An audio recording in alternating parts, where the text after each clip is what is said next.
When you're not close to someone, you care less about what they say, right?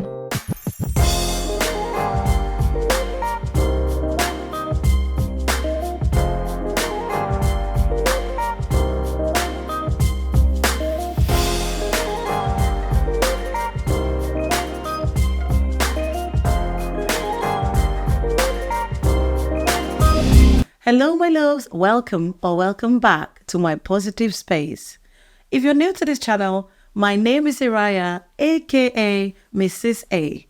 On this channel, we are on a journey of self-discovery to become our best selves, which means we are not perfect, we don't claim to know it all, but we are evolving and learning a great deal. So if this is something that interests you, then hop on this train every week for some positivity, good fun, and good vibes.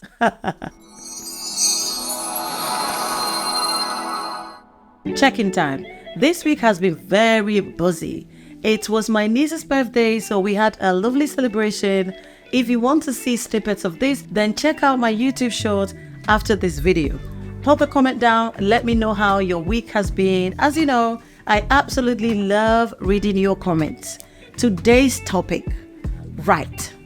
This topic is so relatable, and when I say it's relatable, it appeals to a wide range of audience.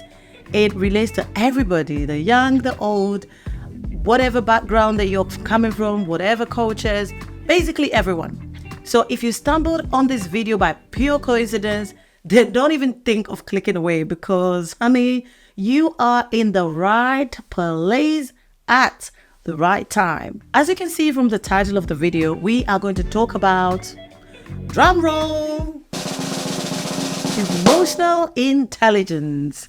In other words, mastering our emotions. This is one of the most powerful lessons we can ever learn in our lives. Believe it or not, it is. Because it saves us a ton of problems, aka wahala. This topic is very broad, so I'm not going to be able to fit it all in this video, which means I have to do a few episodes on it, so you better stay tuned. Let's start from scratch. Where is my phone? I don't want to miss anything because I want to start with definition, so let me grab my phone. What is emotional intelligence? Emotional intelligence refers to the ability to recognize, understand, manage, and effectively express emotions in yourself and others. It involves being aware of your own emotions, recognizing emotions in others, and using that awareness to guide how you think and behave. This is deep. Simply put, being aware of and able to understand your feelings and those of others in a way that allows you to manage those emotions well. So we are not selling fish here, if you know what I mean. No, I meant we're not talking about being selfish here.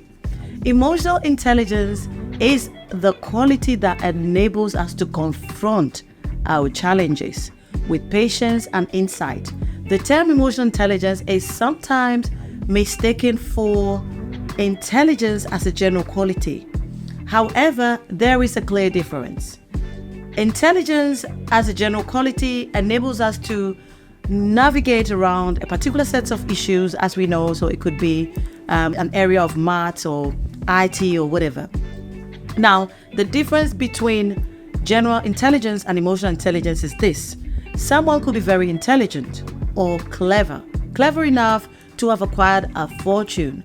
They could be the best managers or businessmen or women, but they could be unsuccessful with everything else to do with their personal lives. They could be very intolerant, unable to relate well to other people despite their high societal status. In everyday life, we're able to sense the presence of emotional intelligence when we are sensitive to the moods of others and are open to the possibilities of what else could be going on with someone beneath what we actually see.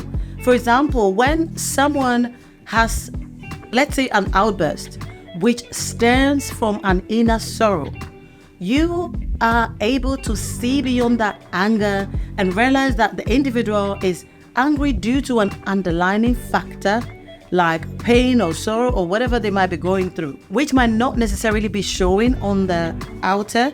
On the other hand, someone with low emotional intelligence will almost always put this down as a cry for attention or even drama. When you are emotionally intelligent, you do not just trust your first instincts. You know that things are not always simple. They don't always look like how it appears. You know that anger could be masking an emotion, or sadness, or even an expression of excitement could also be masking inner pain. Emotional intelligence is not a talent. It is actually a skill. So that's the good news. It means it can be learned. It is something that should be learned ideally at a very early age. Children should be taught about emotions and their functions and how to use strategies to manage them. There are strategies we use at school to help children to regulate their emotions, like going for a walk, having a moment to themselves, squeezing stress balls, talking to an adult, even sometimes writing down what is really frustrating them and just kind of ripping it. If you are a parent and you have not yet connected with your child on that level, I encourage you to look into this.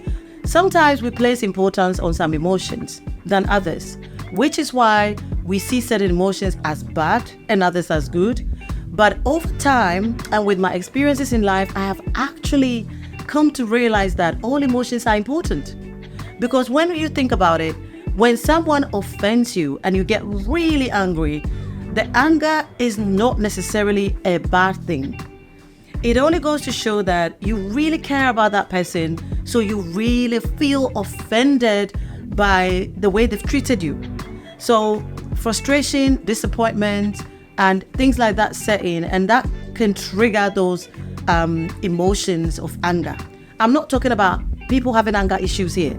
So don't get me wrong. I'm not talking about anger issues. I'm just talking about, situations where we get angry because it is warranted. Think about it this way. When you're not close to someone, you care less about what they say, right? Yes.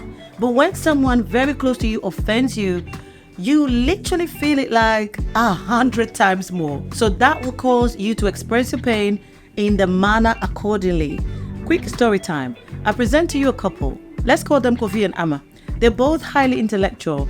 And one lovely evening, they're in the process of deciding where to go and eat out. So, it's a good thing. It sounds fun. Kofi makes a suggestion that we could go to McDonald's. And Amma is like, why do you want to go to McDonald's? I don't want to go there. Let's go to KFC. There was no reason given, just that. And completely blank Kofi's suggestion off. In this scenario, Amma's lack of emotional intelligence is evident due to her inability to recognize or consider Kofi's point of view, let alone his emotions. There is a clear evidence of dismissal and no sign of showing empathy whatsoever. Whether Kofi is feeling disrespected, disregarded, looked down on, or even feeling sad, none of that mattered to Amma. If Amma had emotional intelligence, this is what is likely to happen. Amma would have engaged Kofi in an open and respectful discussion and finally come to an agreement with him by taking into consideration both of their preferences.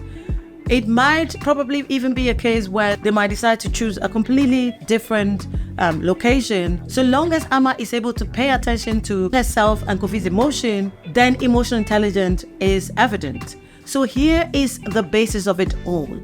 In order to exhibit emotional intelligence, think of your emotions and consider those of others. It is not all about you. What are you experiencing? How does that make you feel? Think about your actions and how it affects others as well. And identify ways to deal with it in a way that does not affect people around you negatively. And this will lead me nicely to next week's episode on sharing some of the ways that I have learned to master my emotions. Don't miss out. I will leave this with you as food for thought. What if everyone made an effort to learn and become emotionally intelligent? What would our world look like?